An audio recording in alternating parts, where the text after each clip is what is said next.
మంచిర్యాల జిల్లా కొత్త వామిడిపల్లిలో రైతుల ధాన్యం పక్కదారి పడుతుంది. ప్రభుత్వం ప్రకటించిన బోనస్ వాహ చేసేందుకు చేసిన కుట్ర బట్టబయలైంది.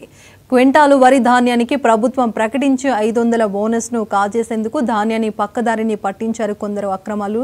ఇక ఈ సమాచారము అందుకున్న ఎన్ఫోర్స్మెంట్ అధికారులు అంజయ్య, లింగయ్య, శ్రవంతిలు వలపన్ని పట్టుకున్నారు. కొత్త మామిడిపల్లి గ్రామానికి చెందిన వెమ్మడి సురేందర్, దానిశెట్టి నరేష్ అనే ఇద్దరు వ్యక్తులు 295 ధాన్యం బస్తాలను కొనుగోలు చేసి జమ్మికుంటలోని ఓ ప్రైవేట్ మిల్లులకు తరలిస్తుండగా పక్కగా అందిన సమాచారం మేరకు మండలంలోని గూడెం వద్ద రెవెన్యూ ఇన్స్పెక్టర్ భూమన లారీని ఆపి తనిఖీ చేశారు.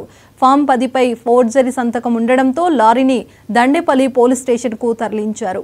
గ్రామంలోని రైతులను విచారించగా తమ అవసరాల నిమిత్తం అమ్ముకోవడం జరిగిందని పేర్కొన్నారు. కాగా ఐకేపీ ద్వారా అందించే 500 రూపాయల బోనస్ కోసం 570 ఖాళీ గన్ని సంచులను లారీలో తరలిస్తున్నారని వివరించారు.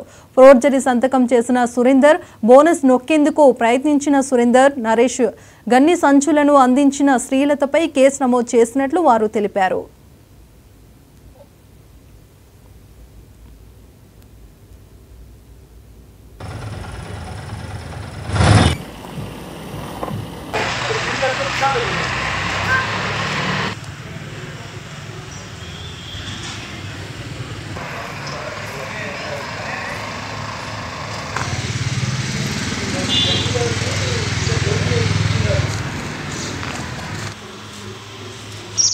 భర్త పేరు చెప్పమ్మా.